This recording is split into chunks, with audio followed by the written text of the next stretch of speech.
السلام عليكم ورحمة الله وبركاته. ازيكم يا ولاد، عاملين ايه؟ Hope you're doing great. اتمنى ان انتوا تكونوا بخير. مع قناة منهجنا بالانجليزي. Today we are gonna talk about third secondary عن الصف الثالث الثانوي. Some important notes، بعض الملحوظات المهمة. معاكم مستر يوسف محمود. But firstly، اولا don't forget to subscribe. اوعى تنسى تعمل subscribe، فعل الجرس عشان يوصلك كل جديد. Are you ready to start? Let's get started. Yalla. Firstly, the first thing that comes to our mind is a sentence. A sentence. Listen to the examples. Where are you going? I want to leave Egypt. I love my parents. How wonderful. كل الexamples اللي أنا قلتها دي عبارة عن sentences. جملة. يعني جملة expresses an idea، سواء كانت question أو statement أو غيره. ده يطرح سؤال. We have different kinds of sentences. في أنواع مختلفة للجمل. What are they؟ إيه هما؟ Declarative. Declarative الجملة الخبرية. Imperative. Imperative الجملة الأمرية.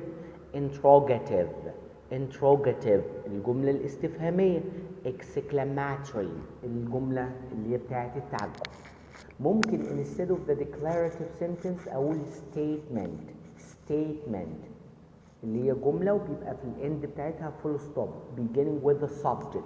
طب imperative ممكن تكون order or instructions.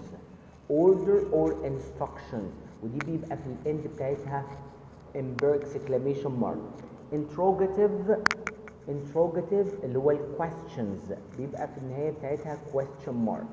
Exclamatory بتعبر عن emotions سواء surprise, fear, happiness, annoyance and so on. يبقى أنا كده عندي 4 kinds of sentences. Let's say them again. Declarative, imperative, interrogative, exclamatory. Examples. I want to change my major and study chemistry instead. دي كده ايه؟ Declarative sentence beginning with the subject ending in a full stop. Number 2, don't drive fast. Watch out for things falling. دي كده imperative. Okay, more examples. Why do you follow your peers? Where do you live? دي كده interrogative sentence. How wonderful. What a rude boy. دي كده exclamatory sentence ending in an exclamation mark. Singular or plural، بس في منه مفرد وفي منه جمع. يعني one or two. Like what? A desk. البلورال بتاعها two desks. A chair two chairs. A dog two dogs. وممكن يكون countable and uncountable. countable يعني في منه 1 2 3 4. uncountable ما ينفعش اقول 1 or 2 or 3 or 4، ما بيتعدش. like what? uncountable furniture. furniture. money. كلمة money uncountable. advice. advice النصيحة uncountable، على الرغم ان هي في العربي ممكن تكون بتتجمع but in English it's uncountable. ممكن يكون common noun or proper noun. or what? proper noun. common noun like a teacher. ولد أو بنت ممكن أسميه teacher. she's a teacher. he's a teacher. يبقى ده common noun. proper a name for a particular person or thing. زي ايه مثلا؟ he's أحمد. I mean one person، شخص اسمه أحمد. she's هبة and so on. Now it's time for an important thing to know. حاجة مهمة جدا we have to know in English. parts of speech to help us make sentences. لازم أعرف أجزاء الكلام في الإنجليش عشان أعرف make sentences، سواء كان order, exclamation, question, statement, whatever. What are the parts of speech ايه اجزاء الكلام؟ in English we have 9 parts of speech. عندنا 9 اجزاء للكلام. they are nouns, adjectives, interjections, pronouns, adverbs, conjunctions, verbs, determiners, and prepositions. nouns اللي هي الأسماء، adjectives الصفات، interjections الكلمات الاعتراضية، pronouns ضمائر، adverbs الحال، conjunctions الروابط، verbs الأفعال، determiners اللي هي زي أدوات المعرفة والنكرة، prepositions حروف الجر. how to make a sentence، إزاي أعمل جملة. in any sentence we have a subject، بيبقى فيه subject، verb، then an object and the rest of the sentence. دي كده الستيتمنت، بيبقى فيه subject، verb، ممكن يبقى فيه object أو the rest of the sentence. like what? I visit my friends on the weekends. Where is the subject? I. Where is the verb? Visit. Where is the object? My friends. طب what about the rest of the sentence؟ باقي الجملة on the weekends. how to make a sentence extra examples. أمثلة أكتر. the boys like to do sports in their free time. برافو. the boys subject like to do verb sports object in their free time. the rest of the sentence. the girls are drawing some nice pictures. where is the subject? the girls. where is the verb? are drawing. where is the object? some nice pictures. now it's time for the first part of a speech. nouns. nouns الأسماء. what are they? they are words for people, places or things, buildings, monuments, either particular or general. يعني الأسماء هي كلمات تعبر عن الناس، الأماكن، الأشياء، المباني، المونيومنتس، سواء كانت الحاجة دي general عامة أو particular محددة. like what؟ أحمد، Egypt, a school, April, Monday, a lion, Harry, Noah, Ramadan, a ship, a cub اللي هو ابن الأسد، singer or teacher, sadness أو happiness or fear، دي كلها nouns. Christmas. يبقى الناونز بتعبر عن a name for a person, a name for a country أو place, names of the days of the week, okay? names for things, a chair, a desk, a table, names of the month, Ramadan, Rajab, April, and so on. دي كده ايه؟ nouns. the French, a noun for a group of people bird. nouns can be either الناونز دي الأسماء ممكن يكونوا ايه أو ايه. moving to what? verbs. verbs الأفعال. verbs can be either action verbs or state verbs. الأفعال ممكن تكون بتعبر عن الأكشن الحركة، وممكن نسميها dynamic verbs، أو بتعبر عن الستيت الحالة، وهنشوف ازاي. action verbs tell us what people or things do. الأكشن verbs بتقول لنا الناس أو الأشياء بتعمل ايه. Can you give us some examples؟ ممكن ناخد examples like what؟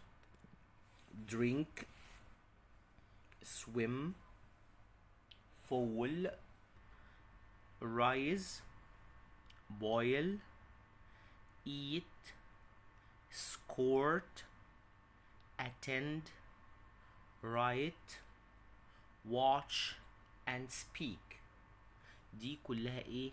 verbs action ones dynamic verbs. escort معناها يصطحب، attend يحضر، يعني I escort my kids home. What about the state verbs؟ state verbs can express ممكن يعبروا for things، emotions and feelings، دي ال first category. emotions and feelings المشاعر بتاعتنا. position and measurement position and measurement الامتلاك والقياس. senses and perception الحواس والإدراك.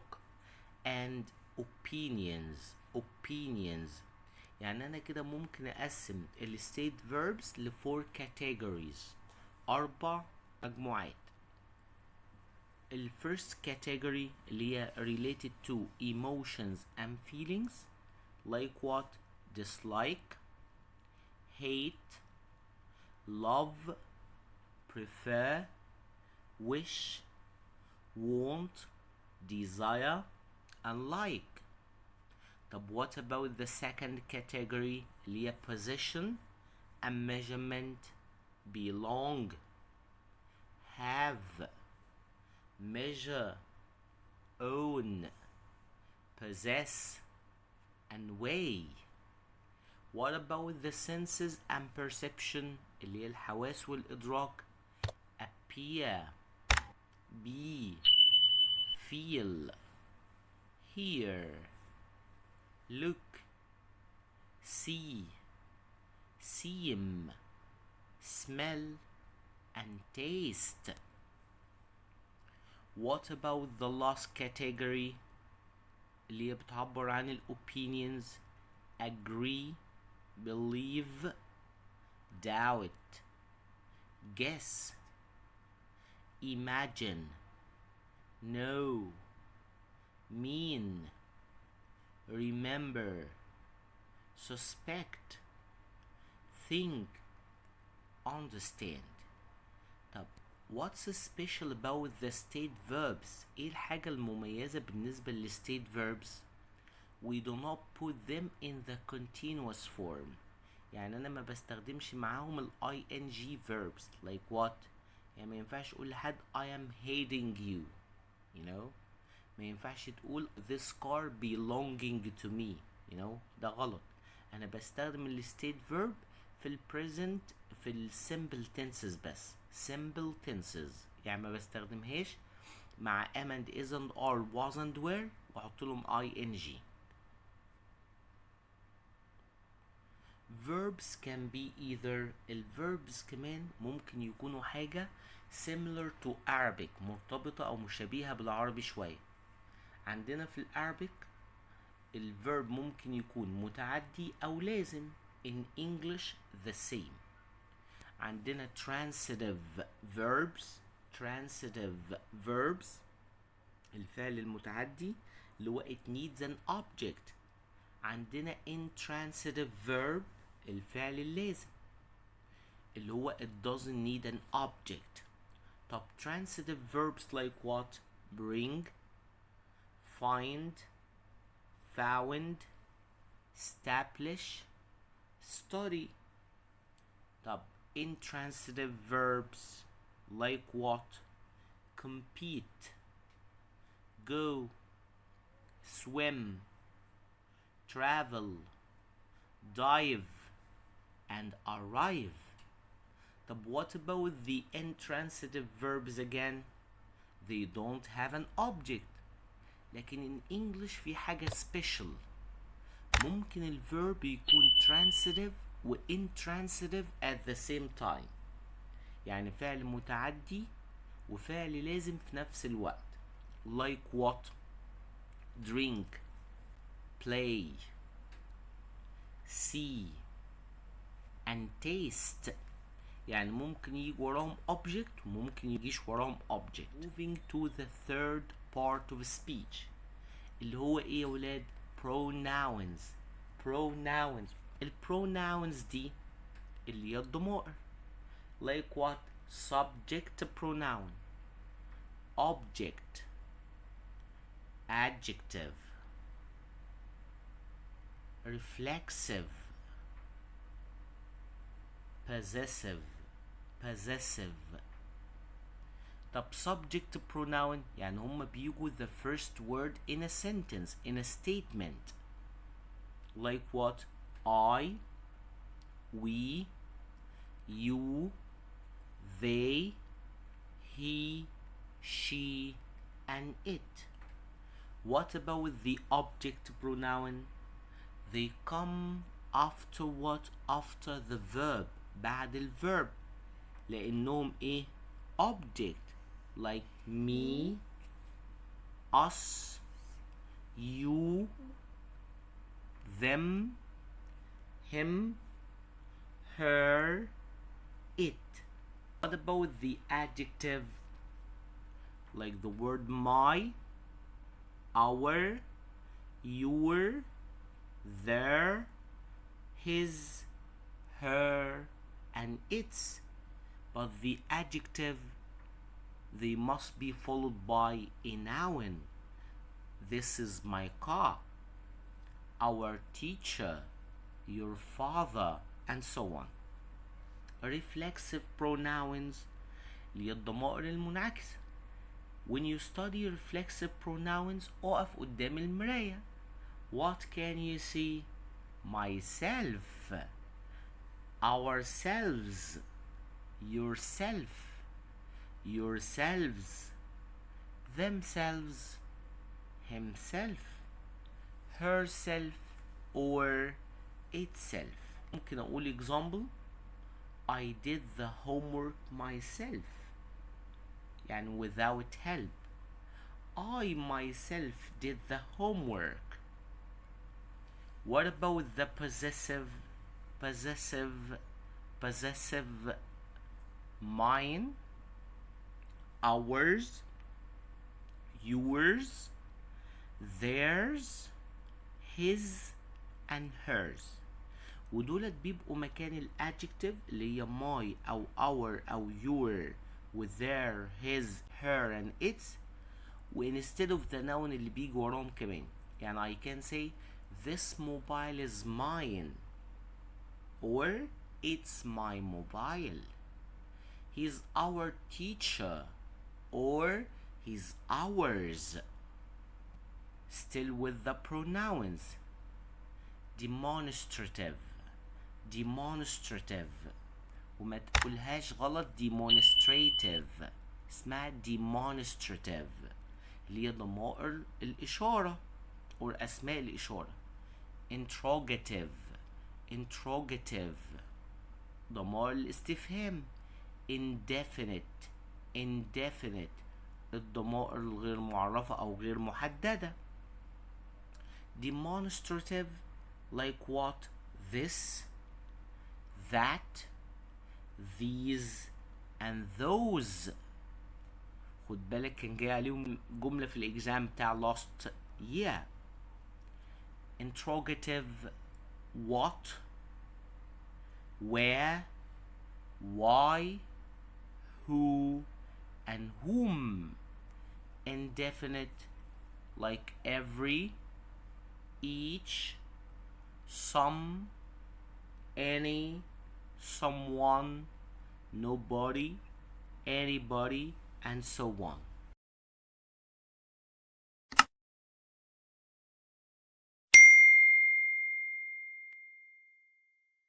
Now let's move to the other part of a speech.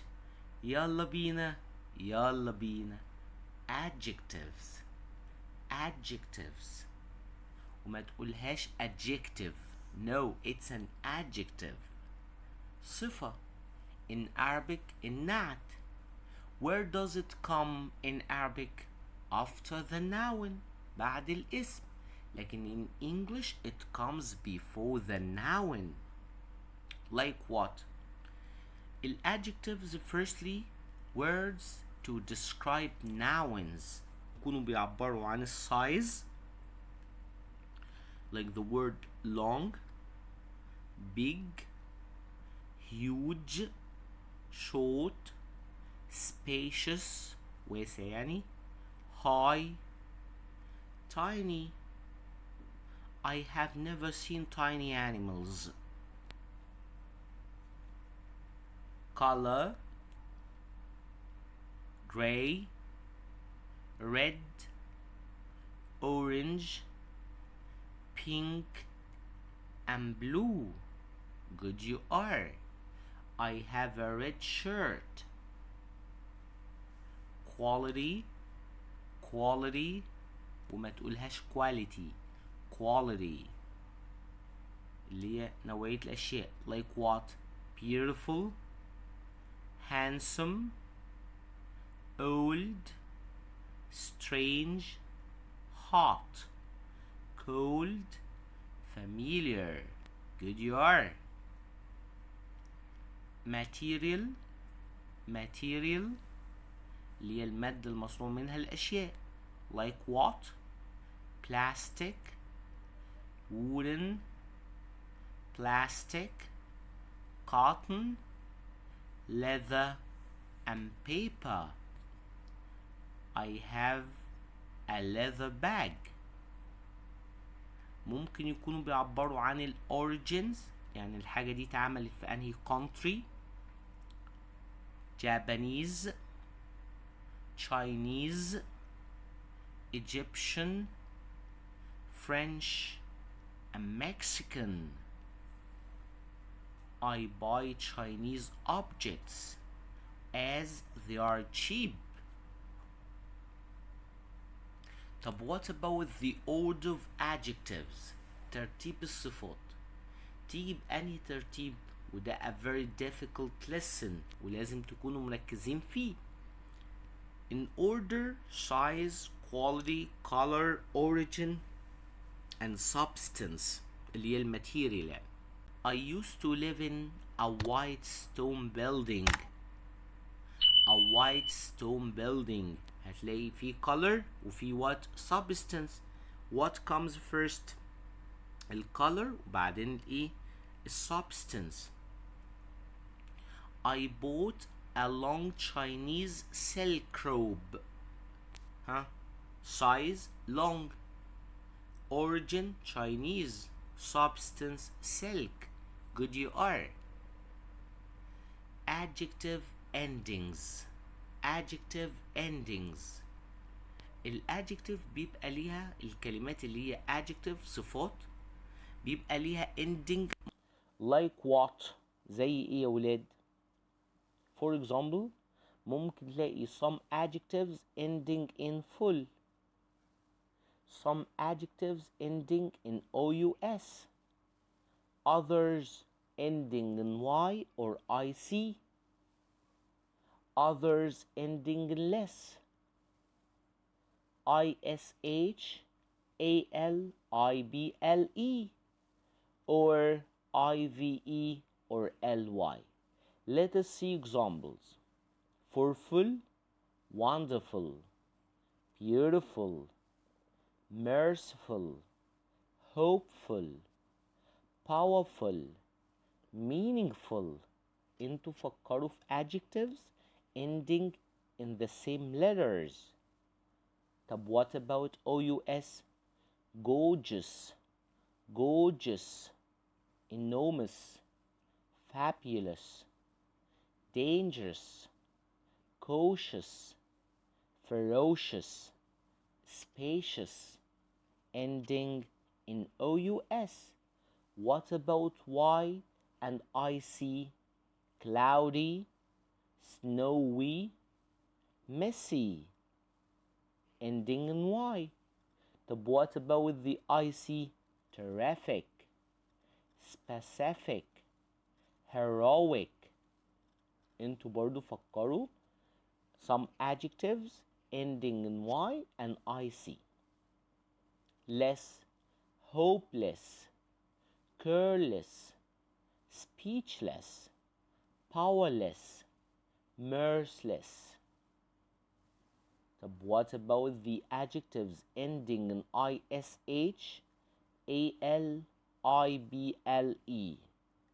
Personal, magical, typical, physical, edible, visible, childish, foolish. Try to find some adjectives into برضو حاولوا تلاقوا adjectives ending in AL or IBLE or ISH. IVE and LY secretive, massive, talkative, creative, friendly, lively, lovely. Good, you are my students. Now, another part of a speech. Adverbs. Adverbs اللي هو الحال in Arabic أو الظرف. احنا قلنا the adjectives to describe a noun. لكن adverbs to describe a verb. Good, you are. They are used to describe a verb, an adjective, an adverb, or even a whole sentence.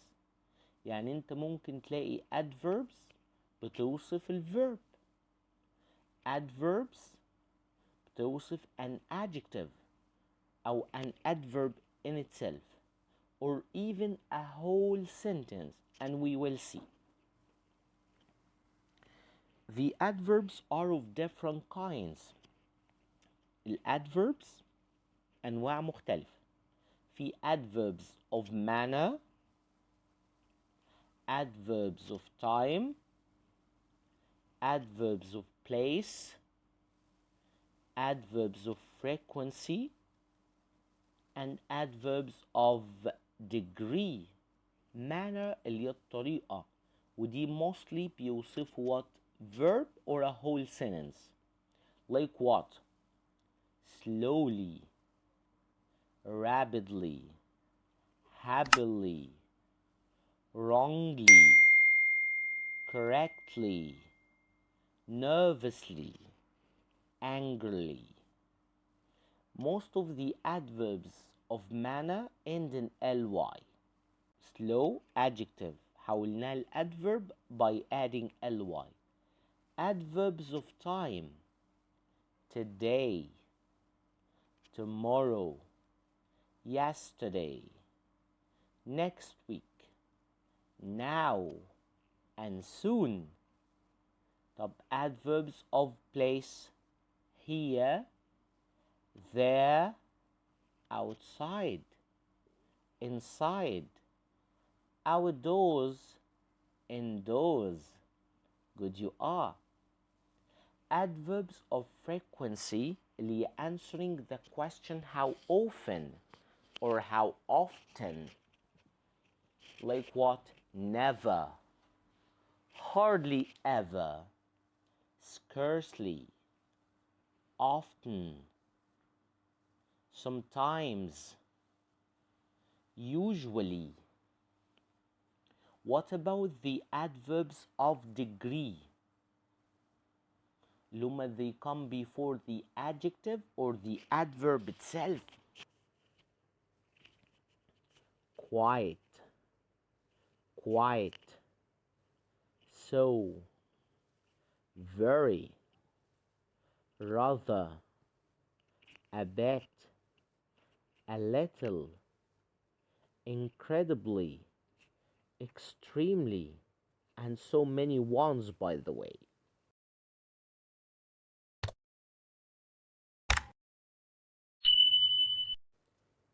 Now, it's a very essential part in English.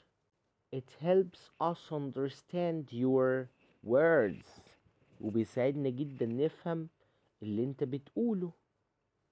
punctuation marks.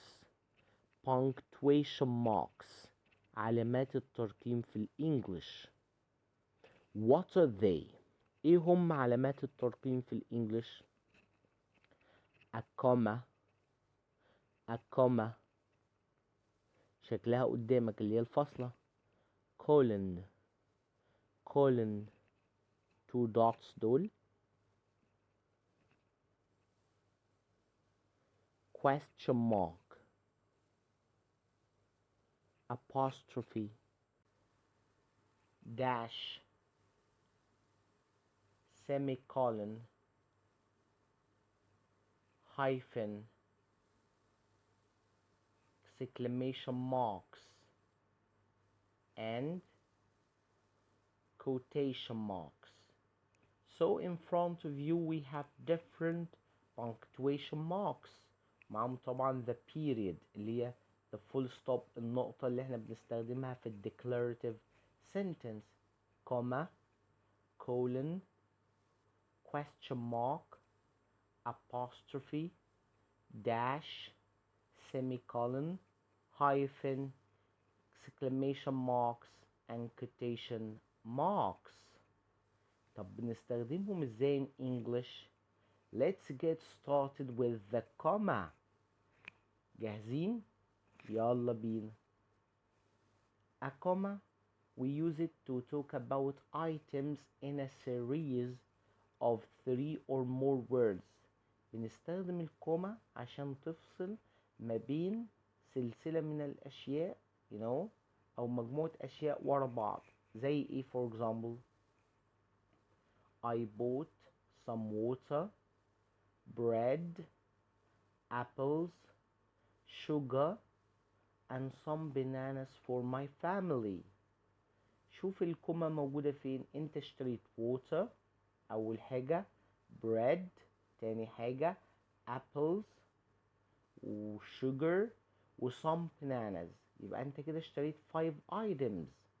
استخدمنا الكومة after water, after bread, after apples, after sugar. Got the idea؟ تمام. يعني ممكن نقول example I study English, comma, math, comma, science, comma, social studies and religion. Good you are. My state goes to اللي هي الممتلكات بتاعتي أو أرضي. goes to whom؟ my husband, son, nephew and daughter. السيريز هنا ايه هما؟ husband, son, nephew and daughter. فصلت ما بينهم بايه؟ بcommas. Use a comma to separate two adjectives that their order is interchangeable. ودي very important point، حتة مهمة جدا يا ولاد. استخدم الكوما عشان تفصل صفتين اللي هو الاوردر بتاعهم ممكن ايه؟ ممكن تغيره، او بمعنى ادق ان انت ممكن تستخدم ما بينهم كلمة and. زي ايه for example؟ I met a brave daring man. كلمة brave and daring لو انت قلت I met a daring brave man correct. I met a brave and daring man correct. تمام؟ يعني انا غيرت الاوردر بتاع daring، سواء جبتها في الاول قبل brave او brave الاول وبعدين daring، حطيت ما بينهم and it's the same. يبقى I met a brave daring man. يبقى انا كده استخدمت الكوما between two adjectives اللي هما similar in meaning شوية، قريبين من بعض في المينينج، او ممكن احط ما بينهم and يعني for example I managed to defeat a strong healthy man. قدرت اهزم واحد قوي صحته تمام كده. ما بين كلمة strong و healthy هستخدم كوما لان هما الاتنين similar somehow. اهي I was defeated by a strong healthy man. اوكي؟ يبقى الكوما بستخدمها عشان تفصل series of objects، مجموعة اشياء انت اشتريتها مع بعض for example، او between two adjectives that their order is interchangeable، ممكن تغيره. طب بص الاكزامبل ده كده.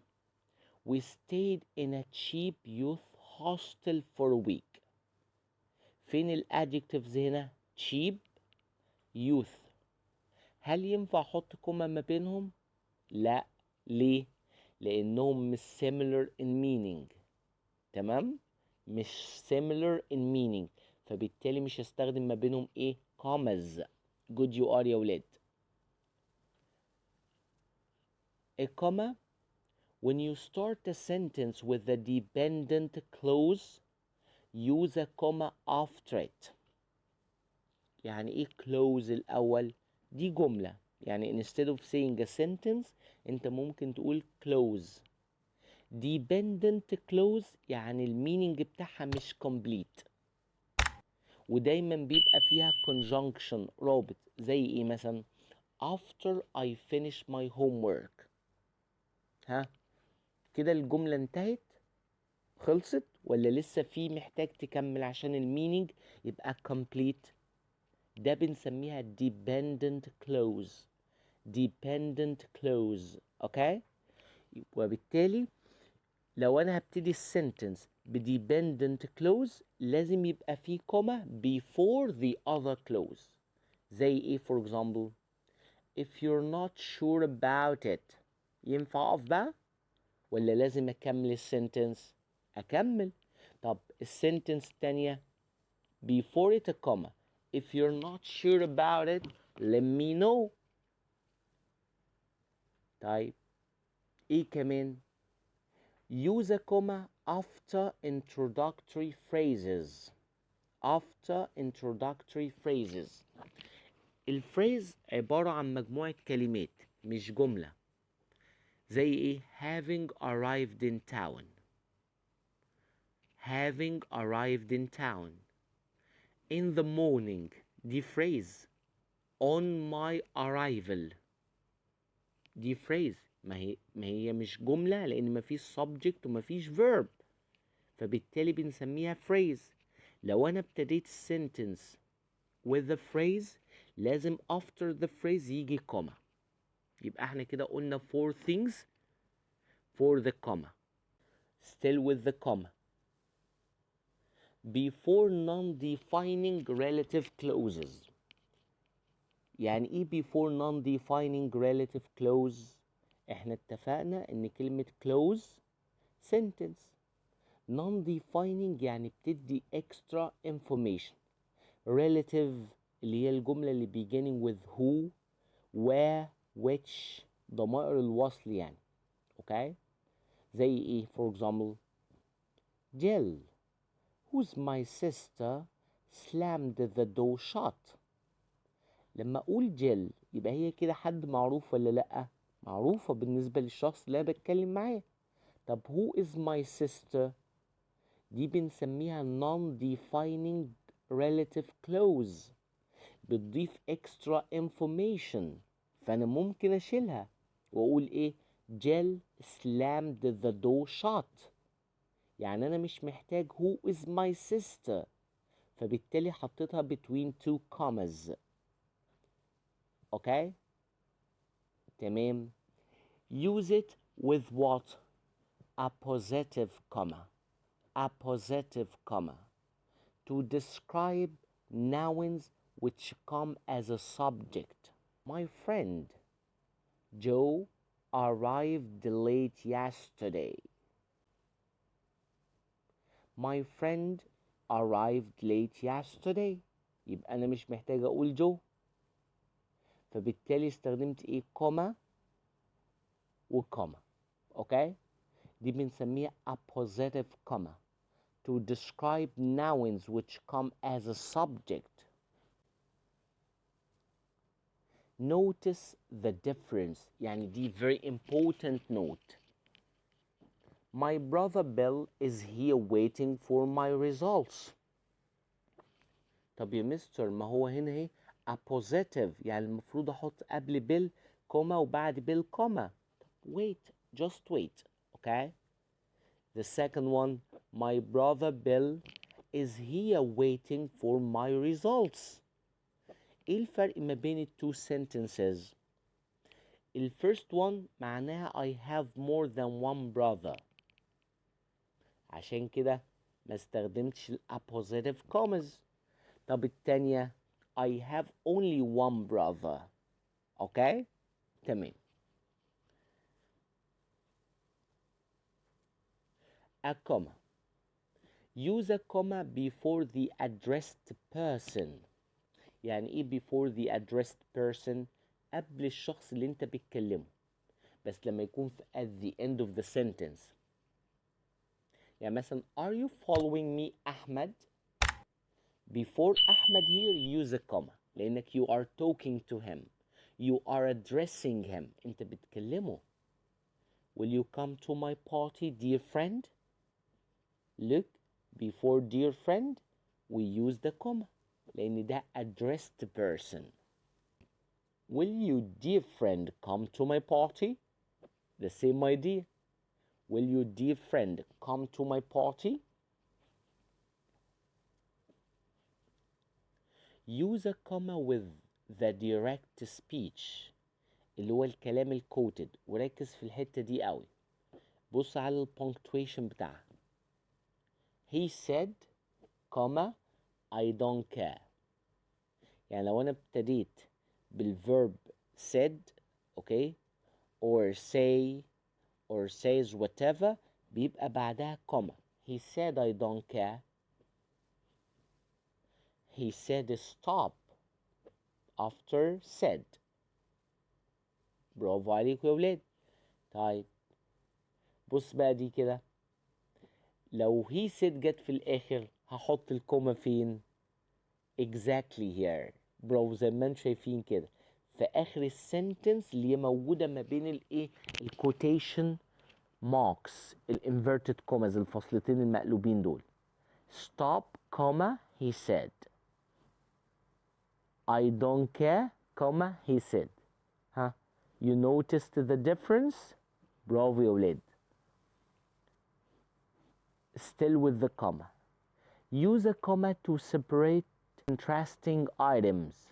Use a comma to separate contrasting items. Like what? This bike is mine, not yours. Notice the difference. Use a comma after some words as yes, certainly, no, definitely, fortunately, hello, and so on. لو انت use the comma after these words يبقى الكلمة اللي هي بعدهم small letter، ما عدا لو هو اسم شخص أو البروناون I. طب الwords دي ممكن يجي بعدها exclamation mark، بس في الكيس دي اللي هي الكلمة اللي بعدها لازم تكون capital. Look, my sister too loves tennis. My sister too loves tennis. My sister loves tennis too. You noticed the difference؟ يعني لو جبت كلمة to in the middle يبقى دي عاملة زي الانترجكشن كده، فهتحطها between two a commas، لكن at the end before the comma. Still with the comma، بس المرة دي don't use a comma. Don't use a comma. Don't use a comma. اوعى تستخدم الكوما في البوزيشن ده. Don't use a comma between two independent clauses. زي ايه؟ أحمد studied hard for his exams, comma he got high marks. هل السنتنس دي كده correct punctuated correctly؟ لا، مش punctuated correctly. ليه؟ لأن ال first one independent clause والsecond one independent clause ومفيش أي conjunction، فبالتالي ما ينفعش استخدم comma. طيب يعني السنتنس كده punctuated incorrectly، البنكتويشن كده غلط، يعني الكوما هنا not correct. He walked all the way home. He shut the door. Okay؟ برضو نفس الايديا. Independent clause. Independent clause. It's not correct to use the comma. Wrong. Okay؟ بنسميها comma splice. comma splice. يعني البوزيشن بتاع الكوما في الكيس دي غلط. طب تبقى correct امتى؟ لو انت استخدمت اي conjunction. Don't use a comma when there is an independent clause before the dependent one. ازاي؟ Let me know if you need help. برافو عليكم. ما ينفعش استخدم comma in the middle here. ليه؟ لانها في ايه؟ Let me know دي dependent clause ولا independent؟ independent. طب ايه dependent؟ if you need help، فمش هينفع الكوما هنا. another one، let me know if you need help، دي كده correct، لكن ال first one incorrect. اوكي، برافو عليكم يا ولاد. now let's move to another punctuation mark, which is a semicolon. a semicolon. a semicolon. when can I use it؟ استخدمها امتى؟ we use it to join two independent clauses without using a conjunction. احنا دايما ما بين ال independent clause، الجمل اللي هي meaning بتاعها بيبقى منتهي، بنستخدم full stop. instead of that ممكن استخدم semicolon. استخدم ايه؟ semicolon، يعني هي عامله زي الفول ستوب، بس لو انت استخدمت full stop هيجي بعدها capital letter، لكن السيميكولن مش بعدها capital letter. زي ايه for example؟ we can go to the museums to do some research. Mondays are pretty quiet there. ممكن here الجملتين independent، المينينج complete في كل واحدة، فممكن استخدم semicolon ما بينهم هما الاتنين. I saw a magnificent albatross. It was eating a mouse. I saw a magnificent albatross. It was eating a mouse. The meaning complete for every independent clause, independent clause. Connect them with a semicolon. I ordered another coffee. Caffeine always puts me in a good mood. Again, I ordered another coffee. Caffeine always puts me in a good mood. Okay? Here two what? Two independent clause with a conjunctive adverb or a transitional phrase. Conjunctive adverb or a transitional phrase. زي ايه conjunctive adverb؟ زي كلمة however, therefore, nevertheless, finally, moreover. طيب وزي ايه كمان transitional phrases such as in fact, as a result. نقول example على however. I study hard, however I get low marks. قبل however هستخدم semicolon، وبعد كلمة however في comma. أقول I study hard, semicolon, however, comma, I get low marks. طب transitional phrase Talia finished all the math problems fast. As a result, she got to leave class early. Got the idea؟ يبقى أنا بستخدم السيميكولن دلوقتي، بتفصل ما بين إيه؟ two independent clause، وبستخدمها before a conjunctive adverb or a transitional phrase، بس between two clause، ما بين جملتين. Now a colon. A colon between independent clause when the second explains or illustrates the first. ازاي؟ I have very little time to learn the language. My new job starts in 5 weeks. شفت الidea؟ السنتنس الأولى بتقول I have very little time to learn the language. طب بسبب إيه؟ السنتنس التانية explaining the first. My new job starts in 5 weeks. عشان كده استخدمت إيه؟ colon. It's used to introduce a list of items. بستخدم الكولن عشان أقدم list of items. إزاي؟ It's different from what يا ولاد؟ It's different from the comma. الكوما انت ما بتعملش list وبعدين بتفصلها او تشرحها، بتقول الايتمز اللي انت اشتريتها على طول. for example بص الاكزامبل كده. The bookstore specializes in 3 subjects. كلمة subjects هنا كبيرة، بمعنى ايه؟ يعني كلمة عامة فيها كذا حاجة، ما انا مش عارف انهي subject اللي انت بتتكلم عنه. فبالتالي هعمل introducing للitems اللي هي في كلمة subjects art, architecture and graphic design. فبالتالي استخدمت after subjects colon. ليه؟ It's used to introduce a list of items. يبقى the bookstore specializes in 3 subjects. أوضحهم هم إيه؟ art, architecture and graphic design. An exclamation mark. When can I use an exclamation mark? We use it to express strong emotions, surprise, excitement, fear, etc. Look, I can't wait to go to Disneyland. Wow, he's won the medal again? No, we don't want to go to the party. You know, كده expressing strong emotions, either by surprise, دهشة, excitement, fear, you know, anger, whatever. Apostrophe, اللي هي الapostrophe. We use the apostrophe to express to who something belongs or for contractions.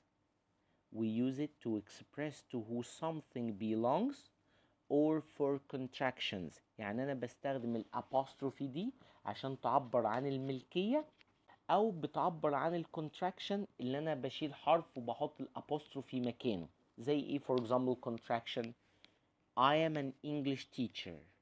أنا ممكن أقول I am an English teacher فعملت contraction ل I and am بقت إيه I am. طيب اللي هي to who something belongs.